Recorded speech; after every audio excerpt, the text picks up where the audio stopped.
Malango haya manne ndo mafanikio yako kiroho na kimwili yalipojificha. Wengi leo tunahangaika kiroho na kimwili, vita isiyoisha rohoni, lakini pia na umaskini usioisha kiroho na kimwili, lakini pia na maongozi ya roho chafu kwenye maisha ya watu wengi. Ni mambo yanayotokea na yanayoathiri watu wengi. Lakini leo nataka nikufundishe malango haya.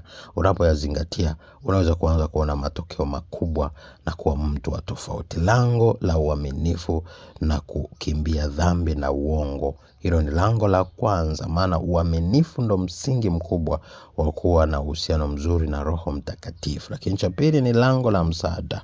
Msaada kwa watu wengine ni chachu kubwa na ndo imani ya kweli na dini ya kweli. Maana Mungu wetu ni Mungu wa yatima, ni baba wa yatima na mme wa wajane. Lakini lango la tatu ni ibada kwa Mungu wa kweli, hususan inayoongozwa na Roho Mtakatifu. Maana siku ya mwisho maandiko yameweka wazi kabisa, Yohana sura ile ya 4 mstari wa 20 mpaka ule wa 24, anakuambia siku za mwisho hatutomtafuta Mungu, hatutomtafuta Roho Mtakatifu kwenye mlima ule au kule Yerusalemu, bali watakaoabudu watamwabudu Mungu katika roho na kweli, katika Roho Mtakatifu na katika neno lake analokupa na maongozi yake. Inaweza kuwa ndoto, inaweza kuwa ni maono, inaweza kuwa ni vitu vingi ambavyo vinaweza kukusaidia ili uweze kuishi maisha yenye matokeo makubwa.